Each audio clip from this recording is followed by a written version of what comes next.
down, and this is your moose. Ball socket is down, so this is outside round. And the knee? Where's You're the knee? taking, splitting it apart and pulling this and pulling it and pulling it and cutting, and you don't actually cut any meat till you get down to the shank. Then you gotta cut the shank off, probably right like so.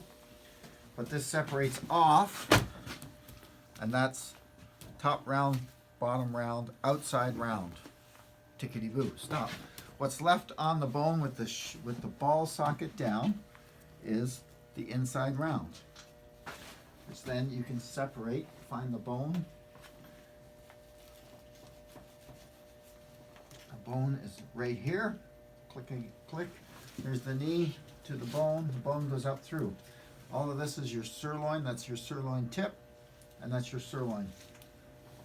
And now we can find that bone, work this off.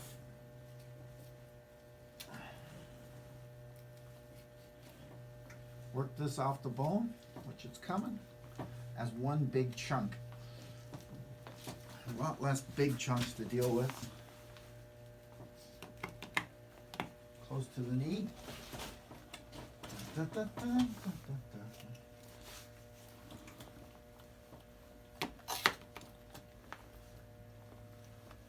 the knee, right above the knee. Depends on how the rigor mortis sets in, which exactly where the knee is. Then you start to free this off the bone, the main interior bone. Cut away any fat as you go. First, we're just trying to get the meat off the bone without cutting it too many places, because it just leaves it an unrecognizable mess. Okay, stop for a second. We have this round off, right? But we cut it a little bit off, and we got part of the shank. So I just noticed that there's a natural line in here. We'll take and cut that shank back and cut that right out of the equation. So it goes into the stew pot or the ground beef pot or whatever you're making. But then you've got your round, your shank together, and this is your complete round unit. That's your eye of round, and that's your round. You can take the eye of round off because it's a natural line. Trim that up. Do with it what you may. But you're not actually cutting much meat here. You're just cutting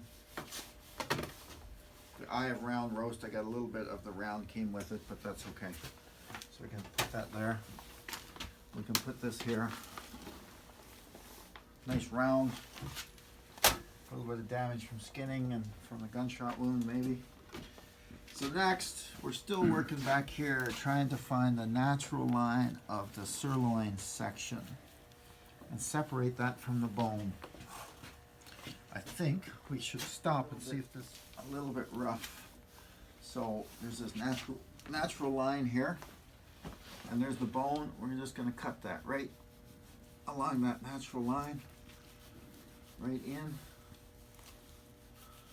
I think I could have cut that a little bit closer, but that's okay. I'm trying to disconnect the sirloin right there. So that's the sirloin section. Right up to the ball joint.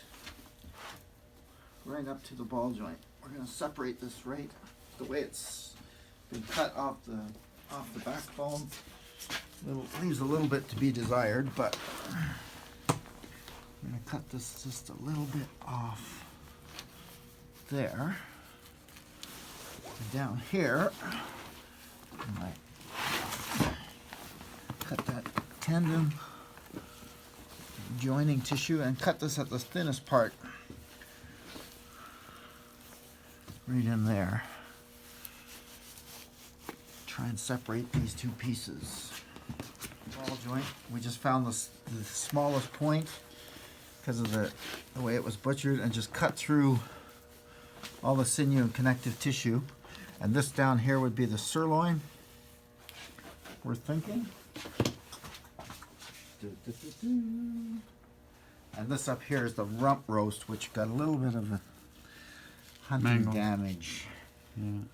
Field butchering damage. But once you cut that away, then you're left with this solid chunk, which is called a sirloin. Sirloin tip, sirloin top.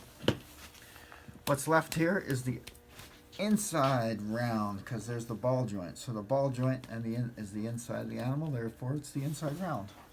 Get a little surplus here. Cut that through. Cut that through. There's the joint we're trying to connect where we cut away from the bone on the bottom. We're going to connect on the top. We'll trim it up after and get the bone out of the way, because it's hard to work around a large animal bone like that. Now we're at the bone. Follow that around. Follow it around, not cutting too deep or too crazy. See if we can pull our fingers and pull that away.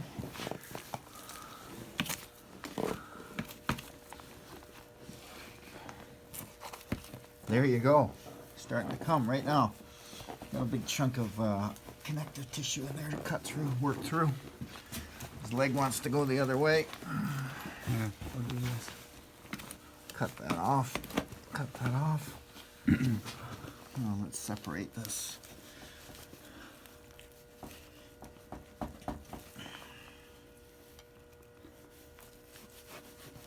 Be a little bit frozen in there. Flip it over again. Okay, this will be the easier way now. There you go. So the bone is out. This is your sirloin. Shank left over. No, that's your inside round. I'm sorry, that's inside round. Sirloin, inside round, outside round, eye of round, shank. That's all your big groups. Do with it what you will. This is a rump roast. Just say it got hacked off the bone with a little bit less love than should have, but we'll have to fix it up Voila. as we go through it. Perfect.